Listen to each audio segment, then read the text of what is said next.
హరే కృష్ణ అండి. ఇవాళ నేను మీకు సామలతో ఏమొచ్చి దోశలు వేసి చూపిస్తున్నానండి. సాత్విక్ రెసిపీ. ఇందులో ఏంటంటే ఈ ఈ కప్పుతోటి 2.5 కప్పులు సామలు రాత్రి నానేసానండి. అలాగే దేంతో నానేసాం అంతా వరిపిండి కూడా వేసుకున్నా. దీంతో 2.5 వేసాను కదండి. దీంతో 3 కప్పులు వరిపిండి వేసాను.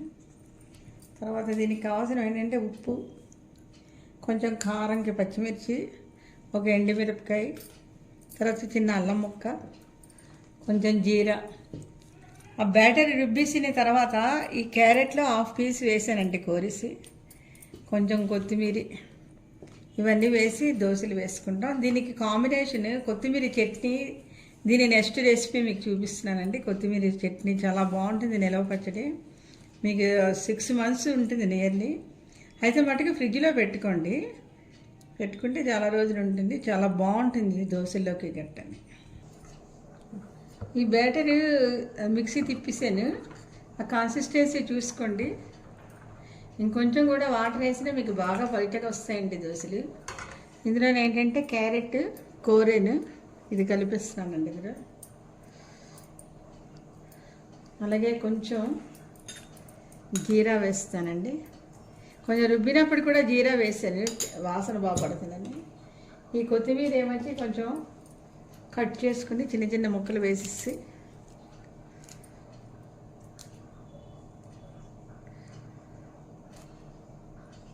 ఈ కొత్తిమీర మిక్సీ కూడా తిప్పినప్పుడు వేసేసుకోవచ్చు, లేదా ఇలా కూడా వేసుకోవచ్చు. అందంగా కనిపిస్తుంది దోశ మీద.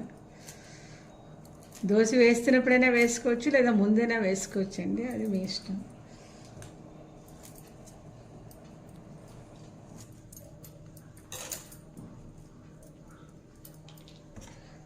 ఈ రెండు కలిపించుకున్న తర్వాత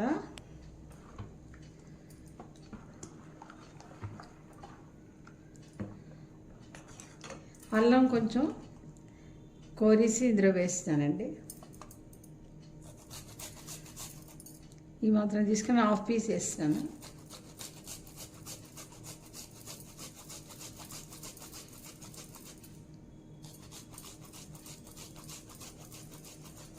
అయితే ఇదే సామలు మనం ఏకాదశి రెసిపీ చేసుకున్నప్పుడు మేము అంటే ఎవరైనా సరే బియ్యం అలాంటివి వాడినప్పుడు ఏంటంటే సగ్గుబియ్యం వేసుకోవచ్చండి. దానిని సగ్గుబియ్యం వేసినా మీకు దోశలు వచ్చేస్తాయి.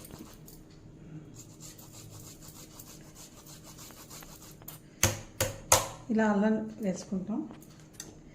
ఇవన్నీ కలిపి పెట్టుకున్న తర్వాత దోశ వేసుకుంటే ఒంటికి కూడా చాలా మంచిదండి. మిలెట్స్ ఒబెసిటీ గట్ట తగ్గుతుంది. ఈ పంట ఎక్కువ వాటర్ పీల్చుకోదు కాబట్టి ఇది మనకి ఒంటికి నీరు పట్టదు, ఫైబర్ ఉంటుంది దీని నిండా. షుగర్, బీపీ ఇలాంటివన్నీ కూడా తగ్గుతాయండి, చాలా మంచిది. ఇప్పుడు దోశ వేసి మీకు చూపిస్తానండి. ఇందులో నేను ఒక 2 ఎండుమిరపకాయలు, ఒక పచ్చిమిరపకాయ వేసి మిక్సీ తిప్పానండి. కొంచెం దానికి సరిపడే ఉప్పు, కొంచెం జీరా, ఆ తర్వాత ఇవన్నీ కలిపానండి.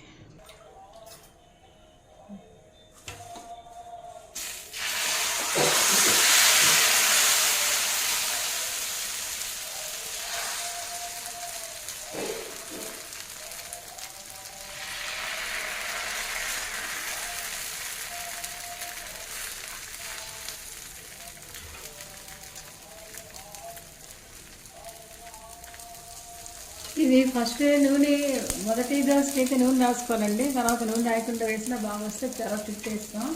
ఈ కన్సిస్టెన్సీ చూడండి ఎంత పచ్చగా, ఇలా మంచినీళ్ళలాగా ఉన్నా సరే మీకు దోశ వచ్చేస్తుంది.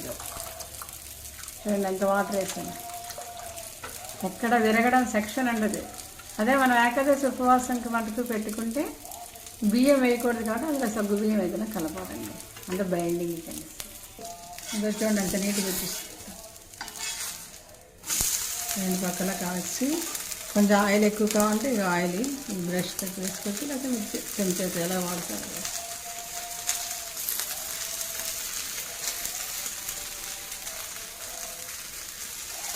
ఈ బియ్యం అయితే నానవేసుకోవచ్చండి.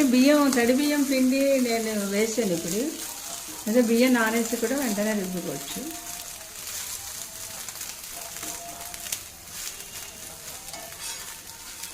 బాగా క్రిస్పీగా వస్తే వెనక ముందు కూడా కరకరలాడుతూ కావాలంటే కొంచెం ఎక్కువసేపు రోస్ట్ చేస్తే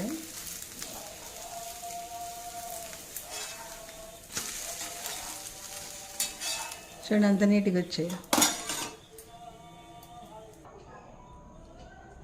ఇదిగోటండి దోశలు రెడీ అయిపోయి చూడండి ఎంత పలచగా వచ్చాయో, క్రిస్పీగాని. ఇంకా పలచగా మీకు ఓపిక ఉండాలి, ఎంత వాటర్ వేసినా మీకు వస్తాయి. అయితే దీనిలో మేము ప్రతిదీ కూడా ఇలా తులసి దళం వేసేసి కృష్ణుడికి మేము భోగం పెడతామండి. భోగం పెట్టాక మనం తింటేనే భగవంతుడు ఇచ్చినవే కదా, అందుకే భగవంతుడికి కూడా మనం వాటర్ వేయాలి. అతను కూడా మన ఇంట్లో ఒక వ్యక్తి కింద మనం లెక్క పెట్టుకొని అన్ని భోగం పెట్టుకుంటాం. మీరు కూడా అలా మీరు ఏ దేవుణ్ణి మీరు పూజించుకుంటే ఆ దేవుడి భోగం పెట్టి తింటే అవి ఇంకా మీకు రుచిగా వస్తాయండి. ఇంకోటండి సామలు వరిపిండితోటి లేదా బియ్యం నానేసి రుబ్బినా చేయొచ్చు. వీటి దోశలు ఒంటికి ఎంతో ఆరోగ్యకరమైనవి రెడీ అండి.